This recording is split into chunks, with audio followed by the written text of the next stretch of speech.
কয়েক বিঘা মাছ চাষের পুকুরে জলের উপরিতল জুড়ে মোড়ে ঠিক ঠিক করে ভাসছে রুই, কাতলা, মৃগেল, বাটাপোনার মতো একাধিক সাদা মাছ।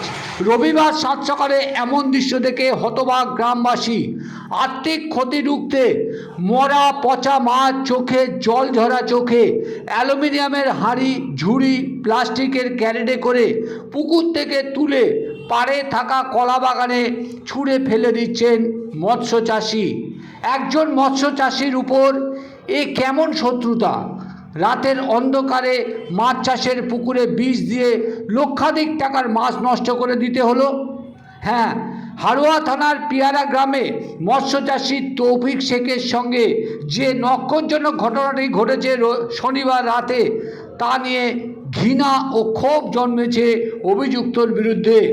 অপরাধীকে খুঁজে বার করে কঠিন শাস্তি জানিয়ে পুলিশের দ্বারস্থ হয়েছেন মাছ চাষি তৌফিক শেখ। অভিযোগ পেয়ে তদন্ত শুরু করেছে হাড়োয়া থানার পুলিশ। মাছ চাষির দাবি, আনুমানিক 10 থেকে 12 লক্ষ টাকার আর্থিক ক্ষতিপূরণ হয়েছে তার। ঠিক কি জানাচ্ছেন মৎস্য চাষি? বা কারা রাত্রে 9টার সময় পুকুর ধারে গিয়ে দেখি পুকুরে মাছ সব ছটফট করছে। তখন কি করব নিজের মাথায় কোনো ঠিক কাজ করছে না।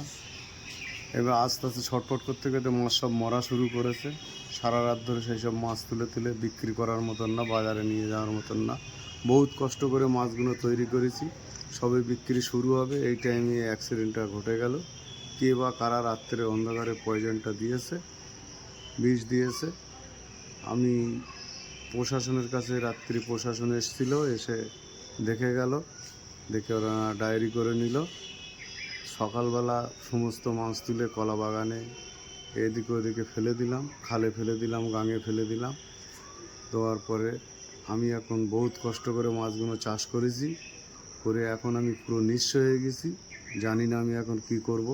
সরকার যদি আমার সাহায্য করে যাতে আমি আগামী দিন পুকুরটা আবার চাষ করতে পারি, তার জন্য আমি সরকারের কাছে আবেদন করি এবং দোষীদেরকে উপযুক্ত শাস্তি দেওয়ার জন্য প্রশাসনের কাছেও আবেদন করি।